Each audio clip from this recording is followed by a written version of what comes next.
Vamos passar toda esta apresentação à volta de um poema de Sofia de Melbrenner, que deu origem a uma música lindíssima cantada pelo Francisco Fanhais. Sofia de Melbrenner faz este ano 100 anos que nasceu. Vemos, ouvimos e lemos, não podemos ignorar. E vou falar exatamente as mesmas coisas que falaram os meninos que falaram antes de mim, curiosamente. A fome. Impressionante como é que num mundo tão avançado, com robôs que fazem coisas extraordinárias, com inteligência artificial, ainda haja milhões de pessoas que não têm comida suficiente para viver. Pessoas que não têm os cuidados mínimos de saúde. Pessoas que passam todo o dia a pensar como é que vão conseguir sobreviver nesse dia. As guerras de que eles também falaram, com as suas terríveis consequências. O drama dos refugiados a fugirem de sítios de guerra, de sítios onde não têm com que subsistir, para irem andar a sítios onde provavelmente não vão ser bem recebidos, passando por viagens onde muitas vezes ficam. O trabalho infantil, a escravatura sob todas as formas. A violência, os atentados contra os direitos humanos, a tortura, a violência contra mulheres e todas as formas de discriminação contra elas e contra todas as pessoas. Aquilo que também falaram as crianças, os desafios das alterações climáticas e do aquecimento global, com repercussões em todos os lugares do mundo, já. E nas nossas cidades, as exclusões sociais, as pessoas que não têm abrigo, as pessoas que estão fora dos sistemas das nossas cidades. E depois, nas nossas famílias também e nas nossas terras, a solidão. Particularmente a solidão dos idosos, no final da vida, e todas as limitações de que são alvo. Vemos, ouvimos e lemos, não podemos ignorar. Mas será que vemos? Será que vemos mesmo estas coisas, como as crianças veem? Porque é que muitas vezes não vemos? Por um lado temos demasiados estímulos externos, está tudo a mexer, tudo a andar, montes de estímulos para consumo, estímulos para os nossos sentidos, mas também os nossos próprios estímulos internos, aqueles circuitos de pensamentos complexos, os medos, eu pessoalmente, os medos, as carências, demasiados estímulos, demasiados afazeres. Eu pessoalmente olho para o meu dia e o meu dia é um encadeado de tarefas, desde que me levanto até a hora em que finalmente me deito. Vejo gente a rir, tudo seguido. Eu chegava, a última coisa que fazia no dia era pôr verniz nas unhas e dormia com as mãos fora do lençol, de tal maneira era tudo seguido. Uma vida sempre a correr. De facto, as vidas das cidades são assim. Mas também não vemos, porque também temos dificuldade em priorizar, porque também nesta vida sempre a correr, se calhar despendemos tempo e visão com coisas que não têm tanta importância e menos com coisas que têm mais importância. Nós precisamos muito de olhos que olhem para fora dos nossos conflitos interiores, do nosso ego e também para fora de um mundinho em que às vezes nos deixamos viver. Olhos que olhem para fora. E se vermos, ouvirmos e lemos, em princípio, não podemos ignorar. Mas será que não podemos ignorar? É que nós ignoramos bastante mais do que seria suposto. E acontece o que o Papa Francisco chama a globalização da indiferença. Portanto, nós sabemos muito sobre o que se passa no mundo. O mundo tornou-se numa aldeia, mas nós também estamos globalmente indiferentes a isso. Isso não nos afeta, não nos toca no afeto. Mas porquê é que ignoramos? Eu não acho que nós sejamos maus. Nós não somos maus. Mas porquê é que nós ignoramos? Porquê é que nós fazemos tão pouco? Ou talvez não façamos tanto como deveríamos fazer? À partida, porque parece-me que temos um sentimento de impotência. Quer dizer, perante a magnitude do mal, daquilo que se passa, nós sentimos-nos ultrapassados por isso. É como se... O que é que eu posso fazer em relação à guerra da Síria? O que é que eu posso fazer em relação ao aquecimento global, que pelos vistos já tem efeitos que são irreversíveis?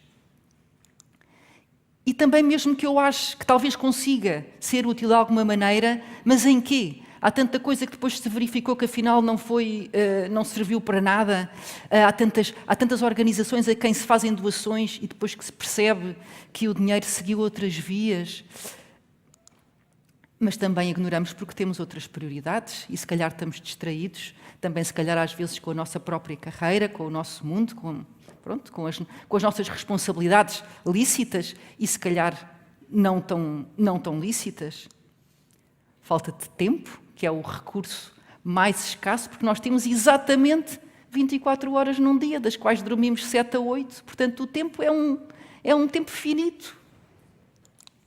Mas também por comodismo, porque se calhar às vezes sabe-nos melhor ir um fim de semana para a praia do que se calhar ir esse fim de semana trabalhar de voluntariado numa limpeza de qualquer coisa, de um parque, ou apanhar plásticos para um sítio, ou participar no banco alimentar. E também por egoísmo, tem que estar cá esta palavra. O que é o egoísmo?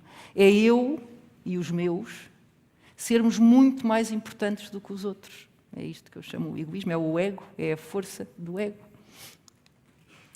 E a propósito daquilo de nós não termos, de nós não termos poder em relação à magnitude do mal, ajuda muito uma pequena fábula, que é uma história que foi divulgada pela ONG Leigos para o Desenvolvimento, que é uma história que se chama A Força de uma Formiga, uma história para crianças, mas que eu acho que tem imenso a dizer-nos. A história é a história de uma velhinha que gosta muito de tricotar e tem uns óculos.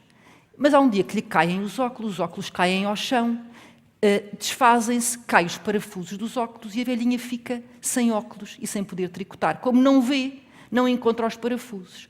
Ora, uma formiga, que todos os dias passava por ali depois de vir do trabalho e que cumprimentava sempre a velhinha, portanto já tinha afeto por ela, quando passa por ali vê a velhinha a chorar. E pergunta, mas por que está a chorar?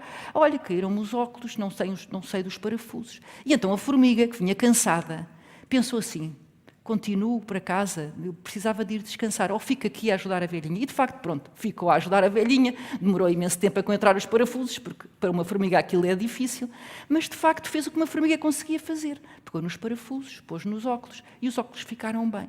E a velhinha começou a tricotar, e pronto, e com isso mudou, de acordo com a fábula, toda a vida daquela zona onde a velhinha vivia. E isto quer dizer que a formiga, de facto, fez um esforço. E teve que ter uma opção, que foi a opção de não ir logo para casa descansar e de ir à procura dos parafusos. Mas fez uma coisa que estava ao seu alcance. Fez aquilo que as crianças disseram, fez a sua parte. Fazer a minha parte. Portanto, nós vemos, ouvimos e lemos, podemos não ignorar e fazer a nossa parte. Mas como? Como é que nós podemos fazer a nossa parte? À partida pela nossa profissão. Muitos de nós, tivemos a sorte de escolher a nossa formação. Temos a sorte de escolher a nossa formação. E depois temos também a sorte, muitas vezes, de escolher a nossa profissão. E não é indiferente aquilo em que gastamos o esforço do nosso trabalho. Não é uma coisa à parte do efeito social. É uma das maneiras mais diretas de nós atuarmos sobre o mundo.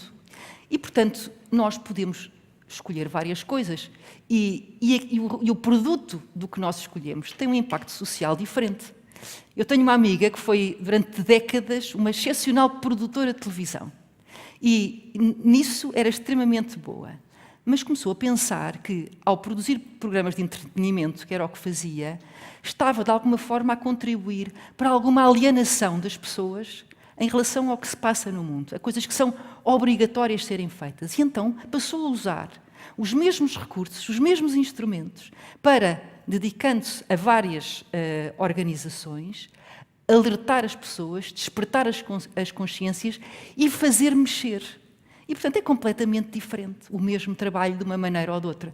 Também tenho um cunhado que é um engenheiro com muita facilidade para trabalhar, teve várias hipóteses de trabalho e optou por trabalhar em energias renováveis, porque achou que era uma das coisas que fazia falta neste momento do mundo.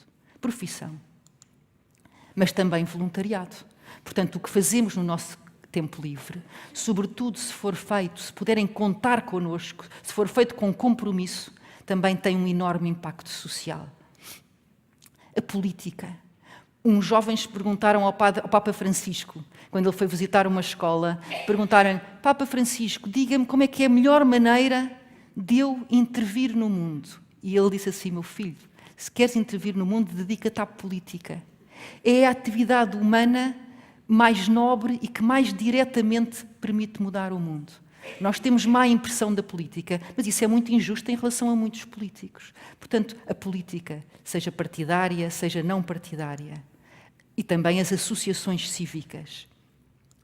E também, como diziam as crianças, a partilha económica, dar o nosso dinheiro. O dinheiro está muito mal distribuído. Não há direito. Se vocês virem as estatísticas, eu não tenho tempo para falar das estatísticas, o dinheiro está muito mal distribuído. Não há mal nenhum de nós pegarmos numa parte do nosso dinheiro, naquilo que não é indispensável para vivermos bem, para os nossos filhos viverem bem, pegarmos nele e pôr-nos a render em atividades que são úteis para a sociedade. Não tem que ficar tudo para nós. E, além disso, podemos colaborar estando informados, divulgando a informação entre as pessoas que conhecemos. Votar. Nós, é uma sorte poder votar. As mulheres em Portugal, bem, em Portugal de antes votar só havia um partido, e as mulheres também não podiam votar. Portanto, votar é um privilégio. Convém ler os programas dos partidos e votar de acordo com o que lhes parece a melhor forma de atuar no mundo. Ter gestos caseiros, ser coerente também em casa, com a nossa família, com os nossos amigos, com os nossos vizinhos. Educar os filhos nesse sentido, porque os filhos bebem do que veem fazer, não aprendem por livros, ou não aprendem assim. E mesmo quando não podemos fazer mais nada por pessoas que estão tão longe, como estão, por exemplo, as pessoas da guerra da Síria, podemos sempre ter compaixão e guardar para eles um desejo de bem, que em quem acredita em Deus pode ser uma oração.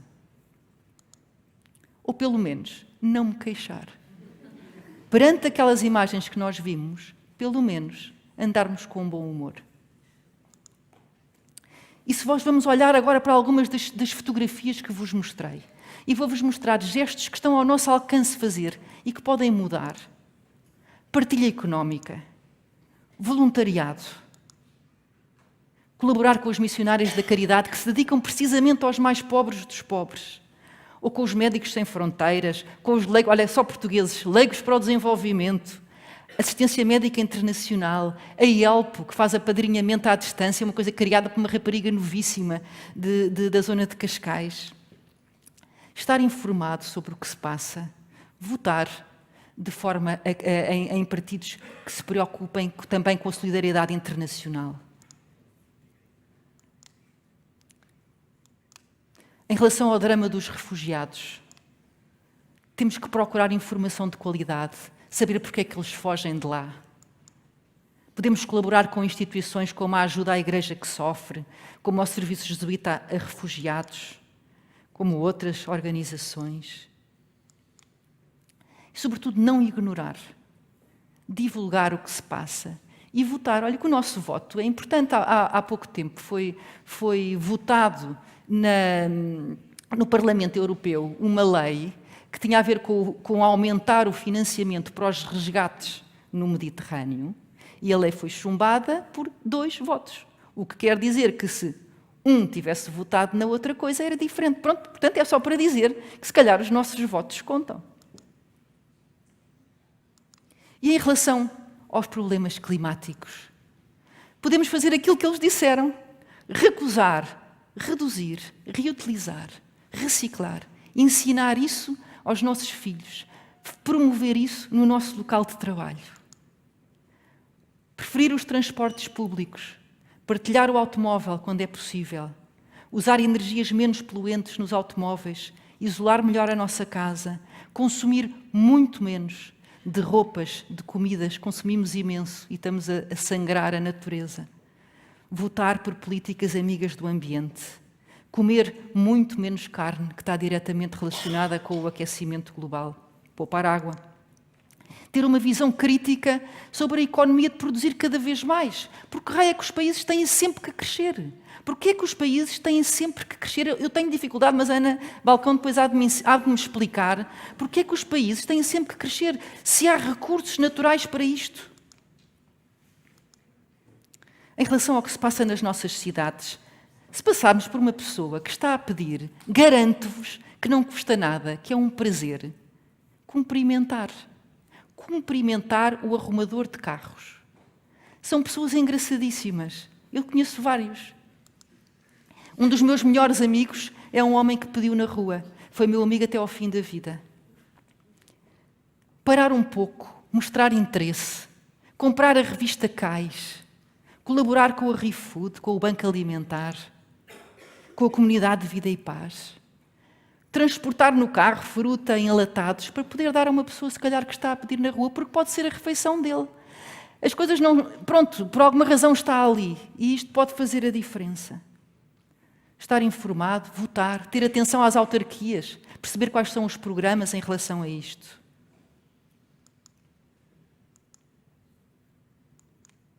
E em relação aos idosos? Cumprimentar os vizinhos. Saber o nome da Dona Ermelinda e do Sr. Carlos. Visitar os familiares, os pais velhos, e levar as crianças também. A velhice não se pega, quer dizer, todos chegaremos lá, não é? Pronto, portanto, levar as crianças. Reorganizar a nossa vida em função dos mais velhos, porque realmente nós, às vezes, tentamos reorganizar o trabalho em função dos filhos, mas depois, quando passa a ser em função dos pais ou dos sogros, também é outra reorganização. Ter um quarto de hóspedes. Um quarto de hóspedes pode não ser uma divisão, pode ser um divã. É sobretudo um estado de espírito. Ter a noção que a nossa casa consegue esticar se houver alguém da família, ou sem ser da família, que está a precisar numa determinada altura, porque está doente, porque está sozinho, porque teve um grande desgosto. Manter rituais de família. Até agora eram os nossos pais e os nossos avós que faziam, agora chega uma altura que somos nós, que temos que os manter e que os convidar. Fazer voluntariado em lares.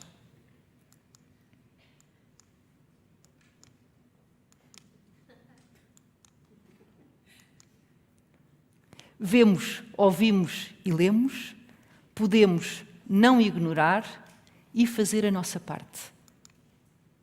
Que assim seja.